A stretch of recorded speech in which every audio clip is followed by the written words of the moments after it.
Hello,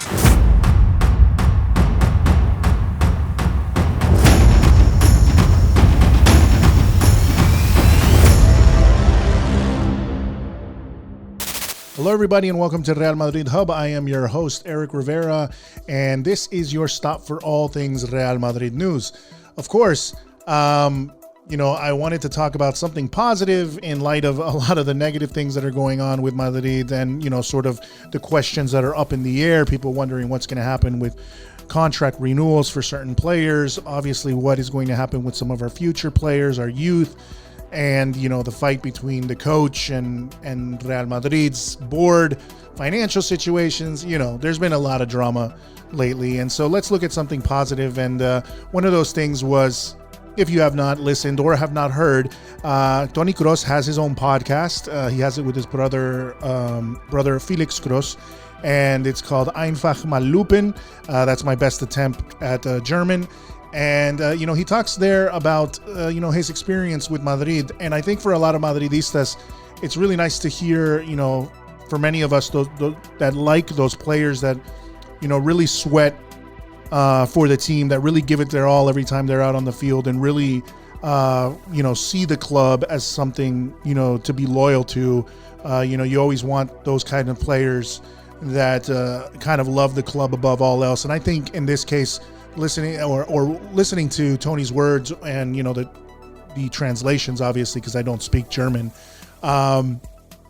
is pretty cool to hear how he feels about being with Madrid. He said without having played a single game for Madrid, in no other place would he be received that way, standing before 30,000 people who didn't come for the game but just to see how I kicked a ball for 3 seconds. He says he had never seen or experienced anything like that before, and that the club is very demanding of success, and the number of titles speaks for itself. It doesn't matter if it's in China, the USA, or 300 kilometers from Madrid.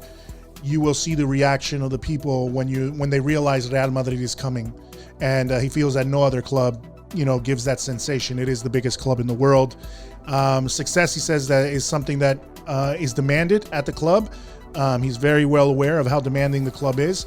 And that the success you had with the club belongs to yesterday, meaning, this club, it has a short memory, and, just because you won some things before, doesn't mean, people are going to be happy about it for too long. They just want to keep winning. He says the most important thing is the present conquest of the next possible title.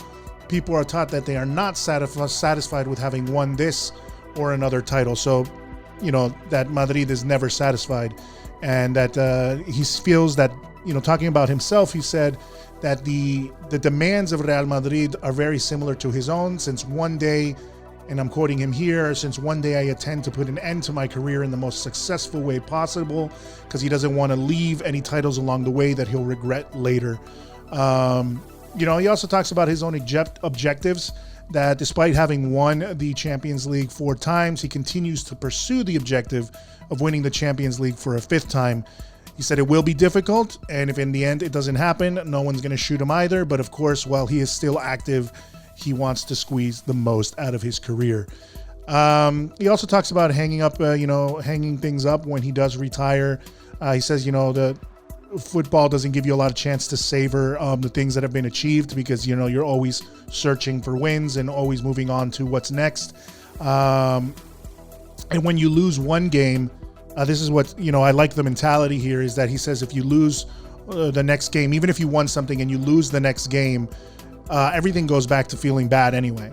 So just having won something previously doesn't necessarily help him if he loses. So it's that competitive spirit, and it goes to show you, all these comments from his statements, from his podcast, were really cool to see some insight into what makes Toni Kroos tick. And essentially he is the old guard of Zidane, which some people are saying we have to sort of modify and modernize. But honestly, if it weren't for Kroos and Modric and Casemiro, who Casemiro, is still pretty young, but if it weren't for guys like Kroos and Modric, these two midfield maestros that we have, I don't think, it's the combination of all those factors with Ronaldo, with Benzema, with Bale at their best. All of those guys were so integral to us winning, back-to-back Champions Leagues, and essentially will be integral to this team, this year and possibly the next as we rejuvenate the squad. So it was just really nice to hear those things coming from a player that I think a lot of us that are Madridistas think is a class act and one of our top players. So I leave you with that good news. And, if you want to check out, I think the translations are pretty much everywhere online. You can check them out. Obviously, the podcast is in German. It's called Einfach Mal Luppen. So, check that out if you're interested. But if you are listening to podcasts, check out my podcast, which is Y Nada Más Podcast. And it's available on Apple, Google, Spotify, pretty much wherever you find podcasts, you can find it.